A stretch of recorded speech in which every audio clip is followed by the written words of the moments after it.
Hello friends, మొన్న 2 రోజుల క్రితం పాస్టర్ అభినవ్ దర్శన్ పైన దాడి జరిగింది. అయితే ఆ వీడియోలు ఇమీడియట్లీ సోషల్ మీడియాలో వైరల్ అయినాయి, సోషల్ మీడియాలో సర్క్యులేట్ అయినాయి.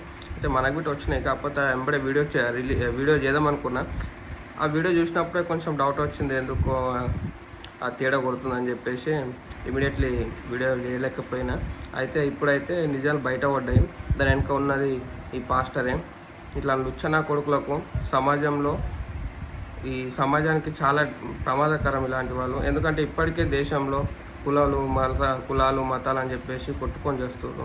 అలాంటిది వీడు కావాలని చెప్పేసి తన మీద దాడికి ప్లాన్ చేయించుకొని ప్రజల మధ్యలో గొడవలు పెట్టడానికి చూస్తున్నాడు. ఇది ఇప్పుడు ఒక హిందూ చేసిండు, ఒక ముస్లిం చేసిండు అని చెప్పేసి ఒక స్టేట్మెంట్ రిలీజ్ అయి ఉంటే, ఇంత తొందరగా అది బయట పడకపోయి ఉంటే ఈ 2 వర్గాల మధ్యలో గొడవకు పెద్ద కారణమయ్యేది కదా.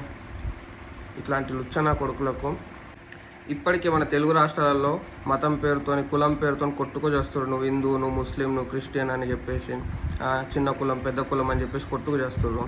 అలాంటి సమయంలో ఇలాంటిది ఒకటి బయటకు వచ్చి వీళ్ళు హిందువులు చేసిరనో లేదా ముస్లిమ్స్ చేసిరని చెప్పేసి ఏదైనా బయటకు వస్తే 2 వర్గాల మధ్యలో గొడవలకు దారితీసేది కదా. ఇట్లాంటి లుచ్చనా కొడుకులకి జైల్లో వేసి ఇంకో ఏనా కొడుకు బిట్టి ఇలాంటి ఆలోచన బిట్టి రాకూడదు. అలాంటి కఠిన చర్యలు తీసుకోండి ఇలాంటి వాళ్ళపైన.